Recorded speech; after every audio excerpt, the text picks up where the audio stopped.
What's up YouTube, this is Dragon and I got an awesome battle by Khister. He's been subscribed for at least 6 months, met him on the Pokemon Showdown online, and I had to get a battle with this guy. He has some of the greatest Pokemon and some of the greatest battles that you'll ever see, and let's get straight to the battle. So seeing that my opponent has the Whimsicott on his team, I know I'm definitely going to have to send out my Gliscor first so that I can set up my Toxic Orb and avoid any problems with Stun Spores in the future. But as you can see, this isn't going to make any difference whatsoever. So Arcanine comes in, intimidates me, and then Will-O-Wisps me. So it's like, man, I made that same stupid mistake and didn't use Protect on somebody that can possibly give me a status. Again, the same dumbass mistake that I made when I was fighting the Shuckle. When will I learn, folks? When will I learn? So he goes into his Aggron, and I know this Aggron is gonna Mega Evolve and probably do some setting up because, you know, Aggrons and Mega Aggrons are defensive monsters. So I go in for the Earthquake. It does nothing, and folks, this is quad damage.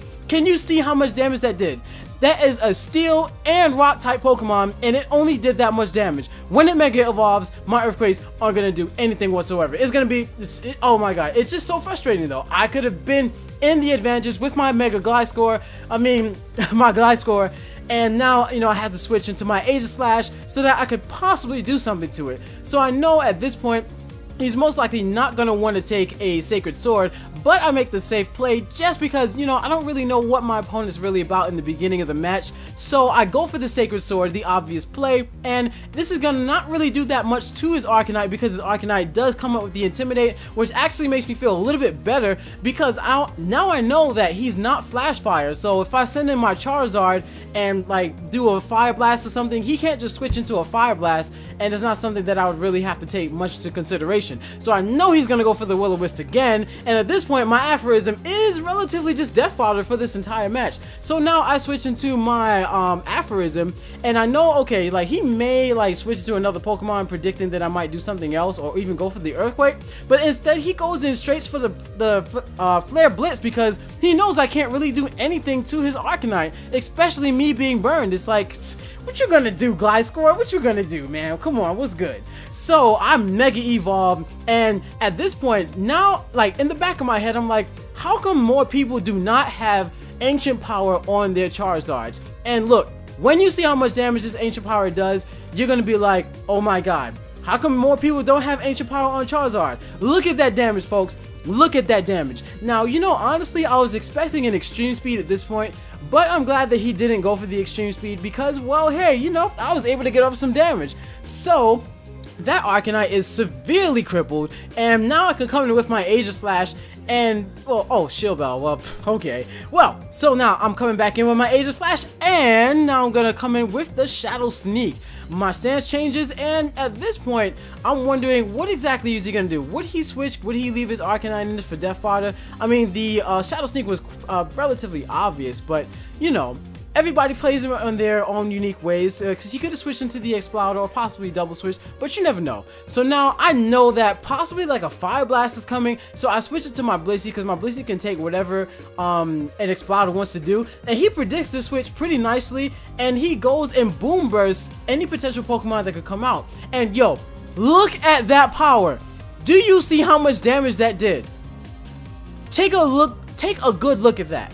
That damage is ridiculous. I mean, it gotta be Choice Specs. To have that much damage, that is crazy. So now I know, like, I don't really know what my opponent was gonna do at that point. I was thinking maybe he would try to stay in and try to kill me, but I was like, okay, the sun is out, so I can Soft Boil on the incoming Aggron, and then I was also able to Flamethrower it.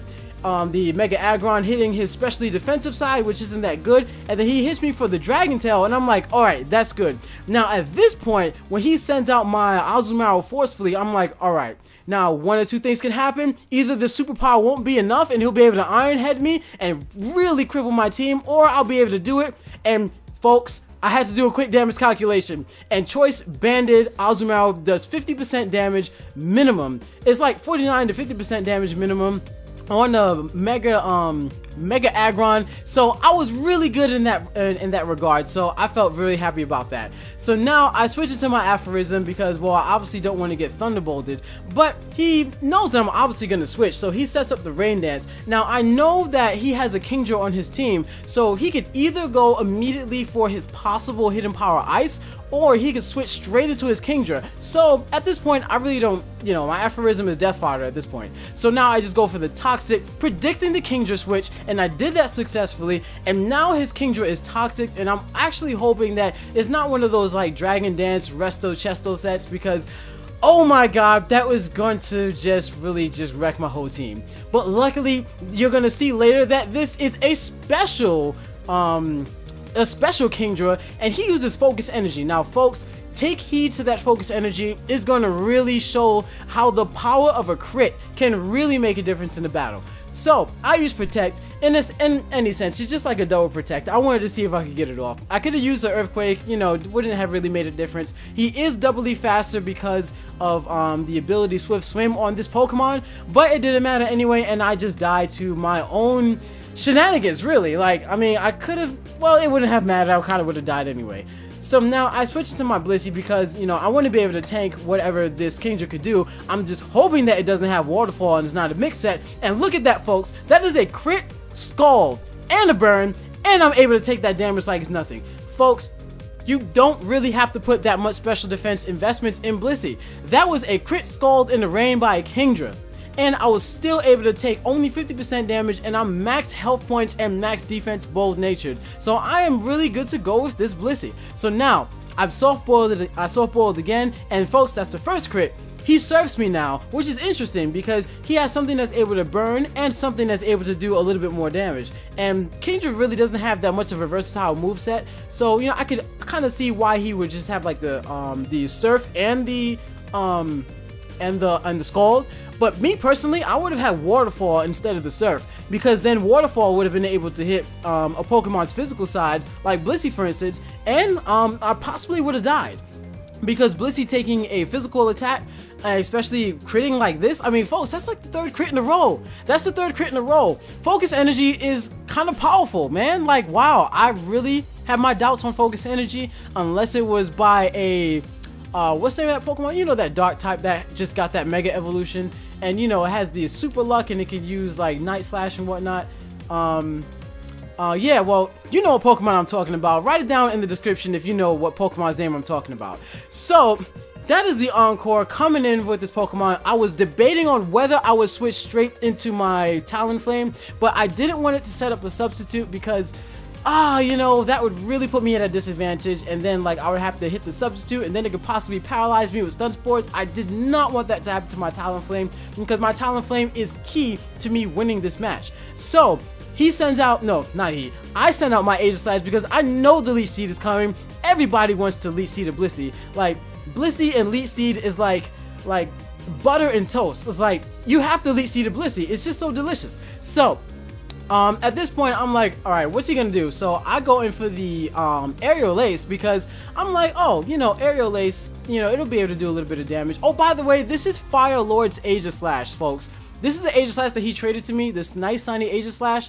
And yeah, it's a beautiful Aegislash. By the way, if you want to trade me any Pokemon, try to nickname the Pokemon that you have, so that if when I use them in the battles, that, you know, the name will come up immediately, because I can't really remember all the Pokemon that I get from different people. Now, at this point, you see that Volt Switch right there? That's exactly what I wanted to happen. And I also wanted to do just a little bit of damage to that Jolteon, so that I would be able to Brave Bird it, so that I'll be able to Brave Bird any Pokemon that he has from this point forward. See, now he Volt Switched, went into his Whimsicott, now I can freely go into my Talonflame, and now I can Brave Bird the rest of his team, and his Jolteon is within the range where I'll be able to just Brave Bird it, priority Brave Bird, so now I'm really able to just sweep up the rest of his team from this point forward. So now his Whimsicott's dead, I don't have to worry about any Stun Spores or anything like that. Also, my Talonflame does take the Stealth Rock damage because, you know, it's fire and flying type. So, you know, that's something else I had to worry about. So I wanted to leave my Talonflame really in for last so that I could just clean sweep the rest of his team with Brave Bird, and that Jolteon cannot take the Brave Bird priority, adamant priority by the way. Also, this Talonflame is also by Fire Lord. Yes, definitely a really good Talonflame, adamant shiny Talonflame, what a beast. So this is the Brave Bird coming in to that Exploud. By the way, Sharp Beak coming at the Exploud with the Sharp Beak. I think it's like times 1.1 or times 1.2 extra power. I'm gonna have to check the stats. And now I come in with my Azumarill, and then I just finish it off real quick with the Aqua Jet. And folks, that is gonna be a good game. Definitely a great battle. Yo, I was just amazed personally, like when I saw Khister in the Pokemon Showdown. Like, you know, like I always see people, you know, playing in the Showdown, but then he was like, oh, are you a YouTuber? I was like, yeah, I'm a YouTuber, man, I'm a YouTuber. And I was like, oh my god, this is actually happening. Somebody recognized me just like randomly out of nowhere. Like, that's crazy. So yeah, great battle by Khister. And guys, if you haven't already, go ahead and hit that like button and subscribe. We got some of the greatest battles ever on this channel, and we got the latest updates of Pokemon Omega Ruby and Alpha Sapphire, and you will love it. Well, see you later.